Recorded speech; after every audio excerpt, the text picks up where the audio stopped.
Ravi de vous retrouver sur les antennes de la télévision nationale. Au sommaire de ce journal, c'est parti pour un atelier d'échange et de réflexion stratégique des conseillers de la présidence. Il est organisé par le cabinet du chef de l'État et coordonné par le ministère du Travail et de la fonction publique. La maladie des muscles au cœur d'une rencontre entre spécialistes à Conakry pendant 3 jours. Ces acteurs du système sanitaire local et experts venus de l'étranger ont passé en revue les méthodes de lutte contre cette pathologie qui touche les enfants. Et puis nous irons à Oudomakoro dans Kinyera pour vous faire découvrir le quotidien des femmes sur les berges de la mare de Fanko. Des milliers de femmes accompagnées parfois de leurs maris développent l'agriculture écologique pour soutenir les foyers et garantir un avenir radieux à leurs enfants. C'est tout pour les titres. Bonjour à tous et bienvenue dans ce 13h. Tout d'abord tenu à Conakry d'un atelier d'échange et de réflexion stratégique des conseillers de la présidence et d'autres institutions de la République, initié par le cabinet du chef de l'État et coordonné par le ministère du Travail et de la fonction publique. Les travaux ont été facilités grâce au concours d'experts venus de l'École nationale d'administration publique de Québec. Explication Moussa Daraba. La Guinée fait face aux défis de notre ère par le renforcement de son capital humain. Un vœu, une promesse chère au président de la République, le général Mamadi Doumbouya, qui se traduit par un atelier d'échange et de réflexion stratégique de haut niveau des conseillers de la présidence de la République, de la primature et d'autres départements sectoriels. Pendant 2 jours à Conakry, l'École nationale de l'administration publique du Canada, forte d'une réputation internationale solide et dont sont issus plusieurs cadres de la haute administration guinéenne, a déployé des experts pour donner corps à cet exercice de partage au cours duquel les défis, perspectives et risques stratégiques selon les réalités guinéennes ont été explorés. Porté par le ministre directeur de cabinet de la présidence de la République, Djiba Diakité, qui fait de son cheval de bataille l'édification d'une main-d'œuvre qualifiée, une vision impulsée par le chef de l'État. Cet atelier est une des nombreuses actions visant à consolider l'intellect collectif de la République de Guinée. Cet atelier auquel vous prenez part aujourd'hui n'est que le prélude de futurs partenariats entre la Guinée et le Québec. Et ce non seulement dans l'optique d'améliorer l'efficacité de nos fonctions publiques respectives, mais aussi en ouvrant la voie à des collaborations dans de nombreux autres secteurs. Le programme Simandou 2040, ce vaste chantier au centre de la vision réformatrice des autorités guinéennes, précise d'ailleurs les domaines propices au rapprochement de la Guinée et du Québec. L'expertise québécoise en termes d'enseignement par l'acquisition de compétences techniques peut aider par exemple à améliorer la formation professionnelle et l'employabilité des jeunes face aux opportunités que présente le projet Simandou. Pendant les 2 prochaines journées, 4 questions fondamentales que nous souhaiterons aborder avec vous et nous espérons que ces 4 questions pourront nous permettre de cheminer ensemble vers des solutions concrètes. Alors, évidemment, la première question que nous allons nous poser, c'est quelles sont les meilleures pratiques en matière d'analyse stratégique en contexte institutionnel africain. L'identification et l'analyse des risques stratégiques, opérationnels et normatifs des méga-projets ou des projets majeurs, en gardant évidemment en filigrane le contexte du projet Simandou. Nous allons jeter un regard d'ensemble sur l'identification et l'analyse des risques partenariaux, toujours dans le contexte du projet Simandou.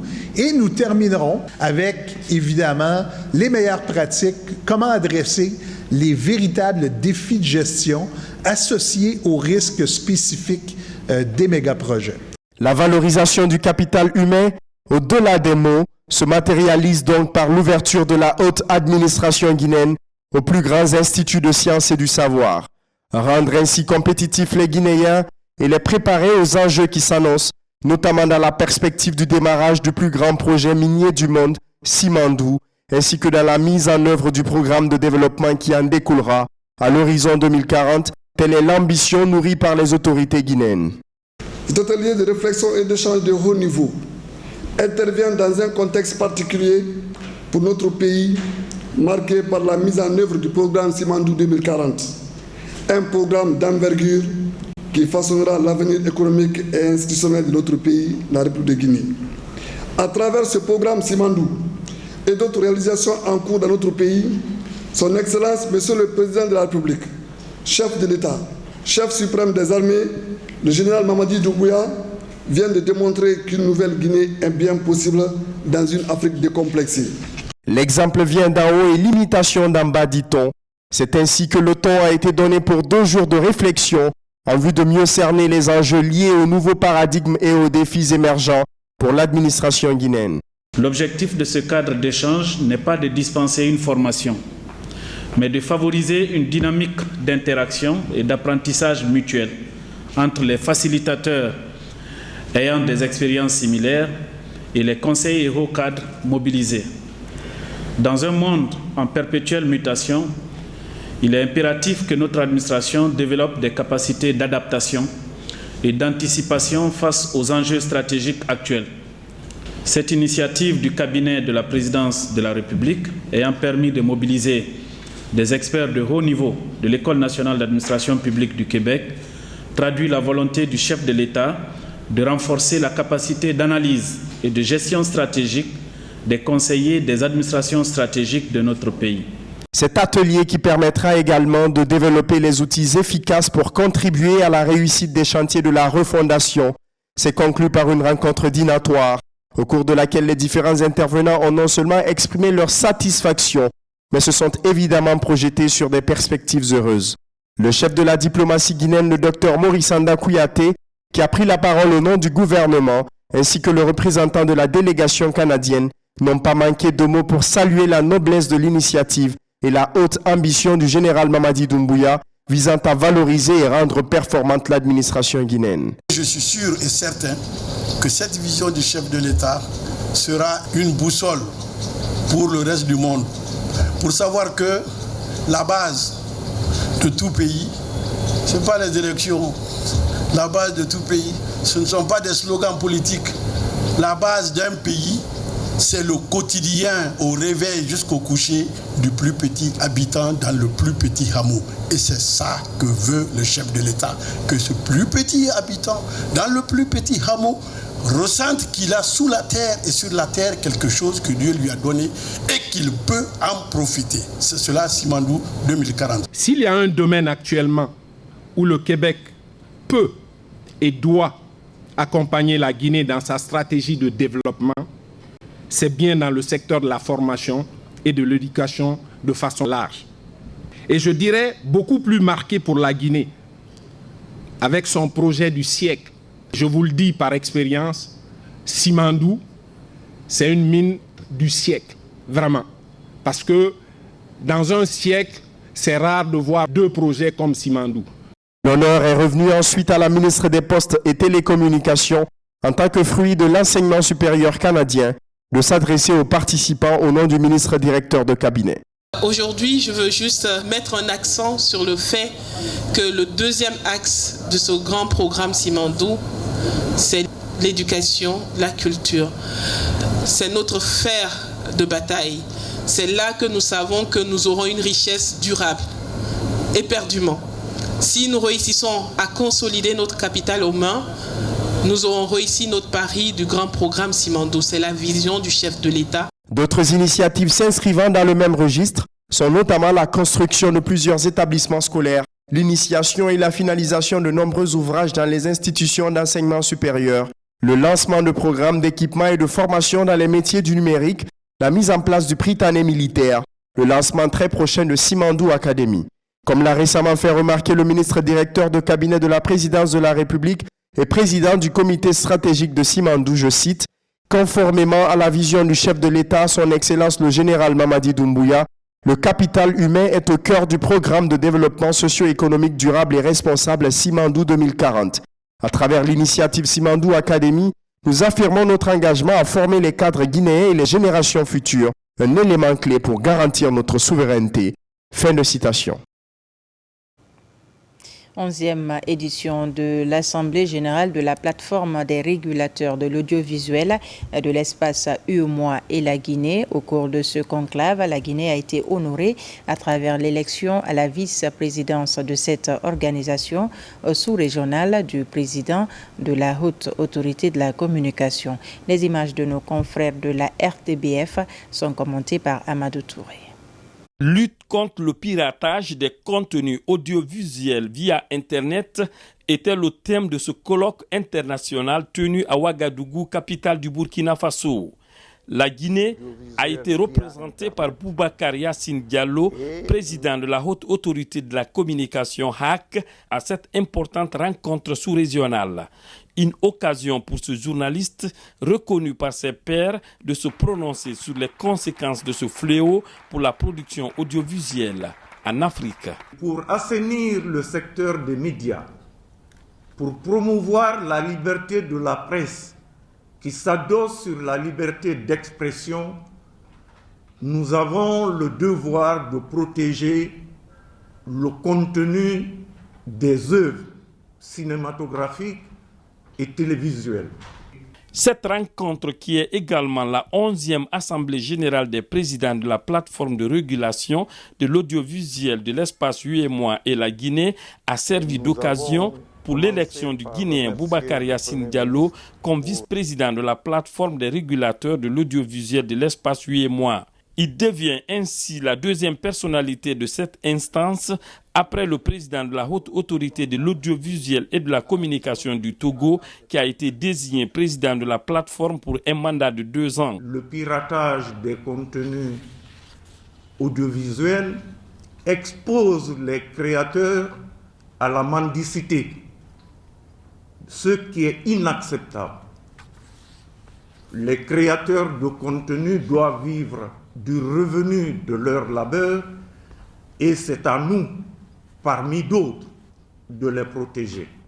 En marge de ces travaux qui coïncident avec la tenue de la 29e édition du FESPACO, le président de la HAC a été reçu avec tous les honneurs en compagnie de ses homologues de la sous-région par le Premier ministre du Burkina Faso, Jean-Emmanuel Ouédraogo.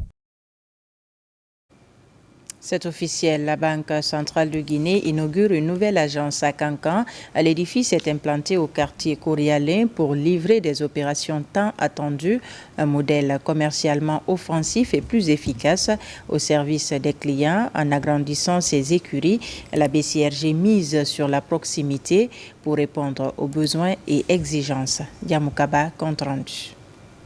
Ce 1er mars 2025 marque le 65e anniversaire de la création de la monnaie guinéenne. À Nabaya, cet événement historique est célébré par l'inauguration de la toute nouvelle agence régionale de la Banque centrale de la République de Guinée, BCRG, un édifice moderne qui symbolise l'engagement du pays vers une gestion monétaire plus performante et adaptée aux défis économiques actuels. Ce complexe moderne, répondant aux inspirations de son Excellence, Monsieur le Président de la République, le général Mamadi Doumbouya, comprend un bâtiment principal R+2 extensible à R+5, une cantine moderne pour la restauration du personnel, un bâtiment d'habitation pour le chef d'agence et un immeuble d'habitation de 8 appartements pour les cadres. L'agence de Kankan dispose d'équipements modernes de dernière génération composés de 2 machines de tri BPS M7 pour le traitement de billets de banque, une machine Notapac pour l'emballage de billets de banque et une machine BDS 200 pour la destruction des billets retirés de la circulation. Ces équipements ont déjà apporté une amélioration importante dans la capacité de traitement de l'agence. Elle renforcera notre capacité à fluidifier les transactions monétaires et assurer un suivi de proximité avec les institutions financières locales. Je suis convaincu que ce joyau architectural permettra de renforcer la proximité des services financiers avec la population et à coup sûr d'améliorer le taux de bancarisation dans cette région. Dotée d'équipements de pointe, cette nouvelle infrastructure renforce la capacité de la BCRG à mobiliser et orienter efficacement les ressources financières, un atout stratégique pour accompagner le développement économique et social du pays. Avec l'inauguration de cette nouvelle agence, vous accentuez votre volonté de décentraliser vos services et vous rapprocher davantage des populations. Cela permettra à de nombreux citoyens et entrepreneurs de bénéficier de services financiers adaptés, de conseils avisés et de soutien à leurs projets. Avec cette inauguration, la Guinée réaffirme sa volonté d'adapter son système financier aux standards internationaux. Une avancée qui, au-delà d'un simple bâtiment, représente une vision, celle d'une économie nationale plus résiliente et tournée vers l'avenir. Je vous le disais dans les titres, la maladie des muscles au cœur d'une rencontre entre spécialistes à Conakry. Pendant 3 jours, ces acteurs du système sanitaire local et experts venus de l'étranger ont passé en revue sur toutes les méthodes de lutte contre cette pathologie qui touche notamment les enfants. Maïmouna Bella Diallo, Eugène Adounam. C'est une maladie rare et méconnue, mais qui fait assez de dégâts, notamment chez les enfants de moins de 10 ans. La myopathie de Duchenne. C'est une pathologie musculaire détectée tôt, peut être suivie et traitée. D'où cette rencontre de Conakry pour renforcer les capacités opérationnelles des neurologues, pédiatres et autres agents de santé. Il existe en Guinée une proportion importante d'enfants et d'adultes avec des problèmes musculaires qui sont très mal pris en charge ou qui sont méconnus parfois. Et donc aujourd'hui, on a voulu faire une formation, un renforcement des capacités des pédiatres, des neurologues, des médecins physiques, des kinés, des infirmières, des étudiants, sur tout ce qui est pathologie neuromusculaire, sur tout ce qui est actualité de la prise en charge, mais aussi le diagnostic. Une plateforme de communication sera mise en place pour harmoniser les différentes méthodes et techniques de lutte contre cette pathologie, souvent fatale, surtout chez la petite enfance. Des maladies qui sont souvent invalidantes, parfois mortelles, même chez les enfants. Où donc on aurait tendance plutôt à être défaitiste, à baisser les bras. Et bien là, avec les professionnels qui sont réunis aujourd'hui avec nous, de voir qu'il y a un nouveau souffle qui apparaît pour mieux repérer ces malades ici en Guinée, mettre en place des structures de référence pour pouvoir orienter les familles et les enfants et pour une meilleure prise en charge et peut-être demain avoir accès à des médications qui sont beaucoup plus efficaces et qui pourraient changer le cours de la maladie de ces enfants. Ces maladies neuromusculaires comme la myopathie de Duchenne, c'est une maladie neurologique, ça fait partie des maladies rares. Et franchement, avec cette formation de ce jour, on a eu beaucoup d'informations. Et je sais que dans les jours à venir, tous les enfants qui consulteront au service de pédiatrie avec ces problèmes-là, franchement, nous n'allons pas passer à côté de ces problèmes. Cette rencontre qui s'est tenue pendant 3 jours a permis aux spécialistes en santé musculaire de développer des stratégies de croisade contre la myopathie qui touche environ 15 millions de personnes dans le monde. Toujours dans le domaine de la santé, planification familiale avec l'introduction du DIU hormonal dans le processus. Un atelier de dissémination des résultats de ce produit contraceptif est organisé. C'est une initiative du ministère de la Santé avec l'appui des partenaires comme l'UNFPA et JH Paigo dans l'octroi des produits. Ibrahima Oulin Fofana, Eugène Dunam. Depuis 1 an, le gouvernement guinéen, à travers le ministère de la Santé et de l'Hygiène publique, a introduit le DIU hormonal pour assurer l'épanouissement des femmes en âge de procréation. C'est un appui des partenaires d'IPAIGO et l'UNFPA qui ont apporté de l'aide financière et des produits. C'est une méthode qui aide les femmes à se planifier, une méthode de longue durée d'action. Ensuite, c'est une méthode pour laquelle les effets secondaires sont moindres par rapport à plusieurs d'autres méthodes. Le DIU hormonal est une méthode contraceptive moderne et efficace. Ici, les avancées dans le cadre de son introduction sont dévoilées. Dans sa première phase, lancée en janvier 2024, le taux de prévalence contraceptif a grimpé de 11 à 16,16%. Le projet a touché toutes les régions, de Conakry à Zérékoré. Il n'y avait pas de projet pilote pour ce projet-là. C'est un projet d'introduction et d'extension en même temps. C'est-à-dire que le projet doit s'étendre sur tout le pays. Nous avons eu à former les prestataires depuis Conakry jusqu'à Zérékoré. Le résultat il est positif. Et comme c'est une nouvelle méthode, une méthode de planification familiale de longue durée d'action, qui n'étaient pas connus dans notre pays. Alors il fallait former les prestataires sur l'offre de cette nouvelle méthode. Donc en quoi faisant, en leur montrant comment on prépare le dispositif intra-utérin. En termes de défis à relever, l'assurance de la disponibilité permanente des DIU hormonales, le renforcement de la coordination entre prestataires et pharmaciens et sensibiliser davantage sur la nouvelle méthode contraceptive. À Koya, les actes citoyens se multiplient en faveur des communautés. La Jeune Chambre internationale organise une campagne de dons de sang pour sauver des vies dans cette contrée où des accidents se produisent le plus souvent. Les opérations se déroulent dans les concessions scolaires pour accompagner les structures sanitaires. Reportage Aboubakar Yabi, Souleymane Kondé. Pour mener à bien sa mission, la Jeune Chambre internationale, la Conakry Avenir, s'active sur le terrain. Cette campagne de sensibilisation et de mobilisation sociale en faveur du don de sang volontaire et gratuit s'inscrit dans cette logique. Cette opération est menée ici en collaboration avec les autorités sanitaires de la préfecture de Koya. L'objectif est d'avoir un stock important de sang dans les structures sanitaires de la localité pour sauver des vies. Nous estimons que le don de sang, c'est un acte noble. Un acte noble, le fait que le sang que tu donnes, tu ne sais pas quelle est la personne ce sang pourra sauver. Aujourd'hui, beaucoup de personnes souffrent des maux qui entraînent un manque de sang. La demande de sang est aujourd'hui très récurrente dans la préfecture surtout, mais l'offre est très minime. Donc donner un sang aujourd'hui contribuerait à sauver des vies. Cette initiative cible essentiellement les établissements scolaires de Koya. Elle intègre les élèves pour faciliter la prise en charge des malades. La démarche constitue l'un des projets phares de cette structure fêtière des jeunes pour contribuer à l'amélioration de la santé publique à Koya. Je voulais remercier ceux qui ont accepté de donner de façon bénévole leur sang pour sauver des vies humaines.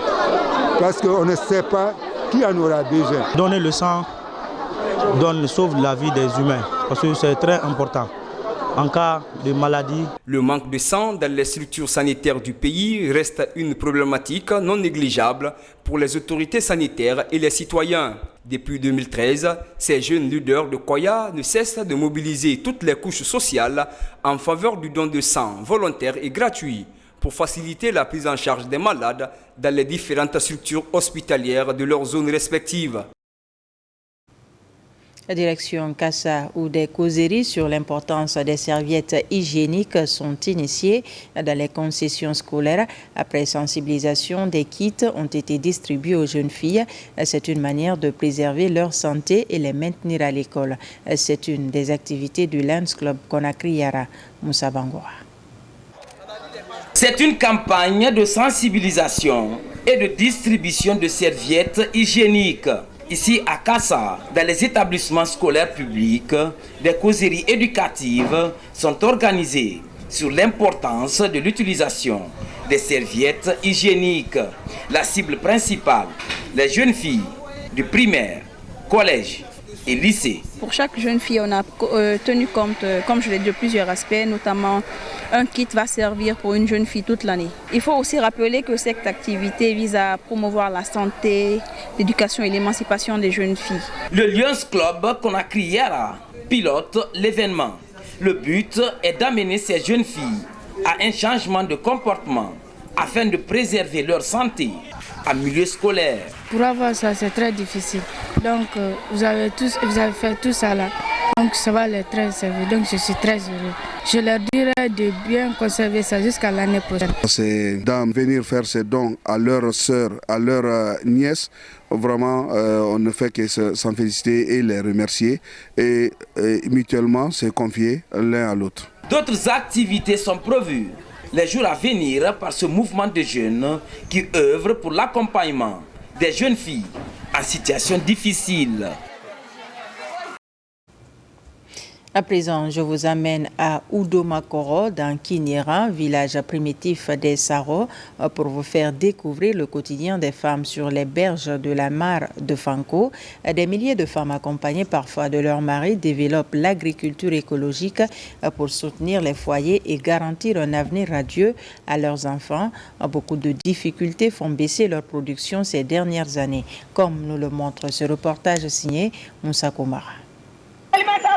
Voici le quotidien des femmes lorsque le soleil jette ses premiers rayons sur Oudomakoro, un village agro-pastoral de la sous-préfecture de Kinyera. Menu des petits seaux et des dabas, direction cette plaine de 101 hectares pour entretenir leur potager.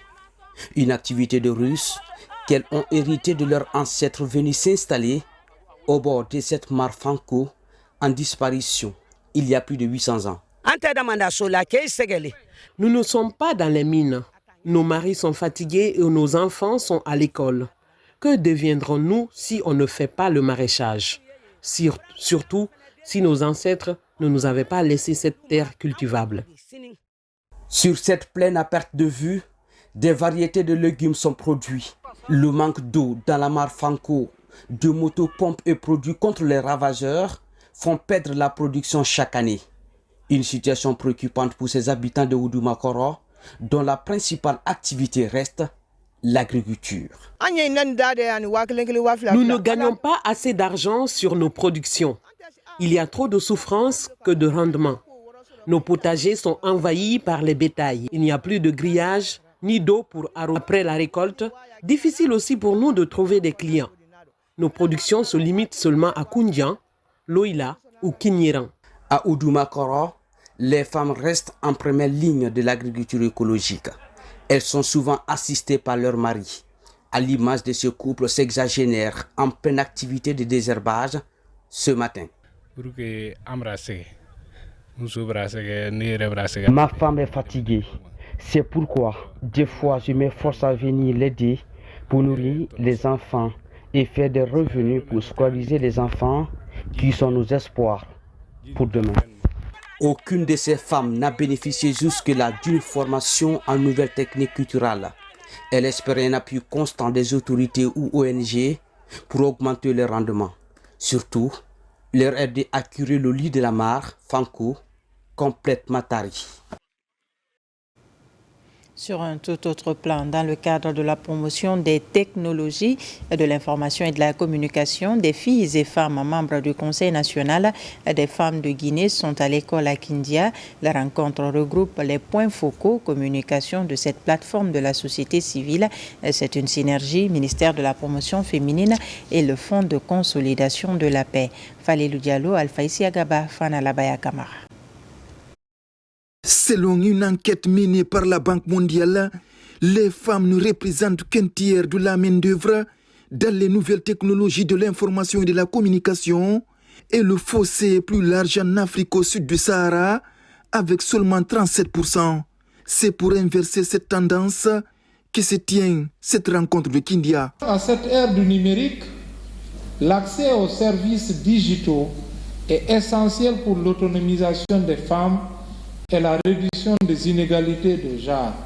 Nous, en tant que Nations Unies, croyons à la force de la mutualisation des efforts pour y arriver.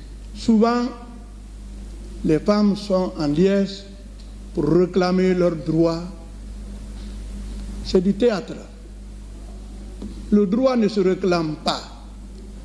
Il s'impose par le travail. C'est ce que vous êtes en train d'appliquer ici aujourd'hui. Outiller les femmes, c'est outiller la société guinéenne. La rencontre de Kindia regroupe les jeunes filles et femmes des différents bureaux du Conseil national des femmes de Guinée, venues des 33 préfectures et différentes communes de Conakry. Ces femmes apprennent les différents outils informatiques. Elles sont là pour se former aux outils qui vont les aider à travailler, à représenter les femmes et inclure les femmes dans ces processus-là. Le Conseil national des femmes aussi qui va être l'organe qui va permettre aux femmes de s'exprimer, de travailler pour le bien-être des populations en général. Pendant une semaine, les différents outils liés au numérique ont été enseignés à ces points focaux. C'est dans le cadre du programme de participation des femmes et filles pour une transition apaisée et réussie du système des Nations Unies à travers le Fonds de consolidation de la paix. Et puis, les services de défense et de sécurité de Dalaba en ordre de bataille contre trafiquants et consommateurs de stupéfiants, avec à la clé la saisie d'une importante quantité de chanvre indien et produits pharmaceutiques périmés. Une opération d'incinération est organisée pour débarrasser Dalaba de ces produits prohibés. RTG Mamadou Paté Baldé. À Dalaba, les services de sécurité et de défense ont déclenché une offensive contre les détenteurs de chanvre indien et des vendeurs illicites des produits pharmaceutiques.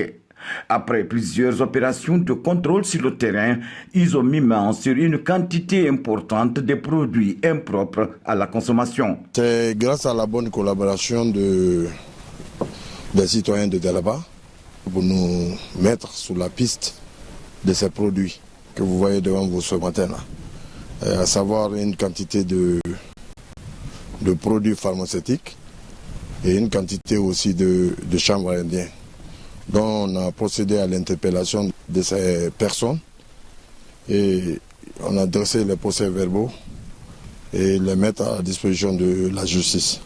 Au cours des opérations, les présumés détenteurs de ces produits prohibés ont été mis à la disposition des autorités judiciaires. Et le tribunal, enfin, dans la décision, a ordonné que les produits soient incinérés. Donc, il y a aussi une dizaine de kilogrammes de chanvre indien. C'est tout ça qu'on a réuni pour venir à la décharge, ici à la nouvelle décharge de Dalaba, afin de procéder à l'incinération des 10 produits. Pour dénicher les bandits et leurs complices dans la cité et améliorer la santé des populations, les services de sécurité et de défense de Dalaba en appellent à une franche collaboration avec les citoyens pour que règne la paix et la quiétude sociale dans la ville de Dalaba. Pour terminer, à Conakry, les femmes adhèrent aux idéaux du CNRD et de son président. Aratoma, le mouvement dénommé Général Mamadi à la victoire, vient de lancer ses activités. Un événement qui a mobilisé autorités communales et actrices de développement. Une occasion également de mettre l'accent sur les enjeux liés à la nouvelle constitution. Aboubakar Diabish, Morlaï Souma. En guise de reconnaissance aux acquis de la transition, des mouvements de soutien ne cessent de voir le jour. Dans la commune de Ratoma, le mouvement Le Général Mamadi à la victoire vient d'être mis en place. Il est porté par les femmes issues de tous les domaines d'affaires. Ces femmes sont résolument engagées à accompagner les projets de développement enclenchés par le CNRD. En ce jour historique, nous nous rassemblons pour donner naissance à un mouvement porteur d'espoir et de renouveau. Un mouvement qui incarne la force, le courage et la détermination des femmes de notre nation guinéenne. Le nom que nous portons, Mouvement Le Général Mamadi à la victoire, est bien plus qu'un titre. Il est le reflet de notre engagement indéfectible envers l'avenir de notre nation. Ce baptême de feu mobilise non seulement les femmes, mais également plusieurs acteurs de la vie sociopolitique guinéenne. Ici, au carrefour Amdalaï, tous prônent la paix et la cohésion sociale en Guinée pour assurer un avenir meilleur à la nouvelle génération. Ce message est donc de dire à tous les travailleurs du peuple de Guinée, à chaque citoyen et citoyen, que tout ce que nous faisons comme acte, tout ce que nous posons comme acte, c'est dans l'intérêt de l'évolution, du développement de notre pays. Voilà ce que rêve le président. Ce que nous allons leur demander de faire toujours de la sensibilisation autour de l'unité nationale, autour de la cohésion sociale, autour du vivre ensemble. Et de ne pas oublier de faire de la sensibilisation pour que tout le monde ici à Ratoma puisse se recenser. Les activités du mouvement Le Général Mamadi à la victoire est désormais lancée. Ses membres ambitionnent déjà de mener les actions fortes sur le terrain en vue de soutenir le développement socio-économique amorcé par le gouvernement de la transition. Voilà qui m'a fait à ce journal. Merci de nous avoir reçus chez vous. L'actualité se poursuit sur notre site le www.rtgguinée.info. On se retrouve à 17h pour d'autres informations de la Guinée, notre paradis, terre de richesse et d'innovation.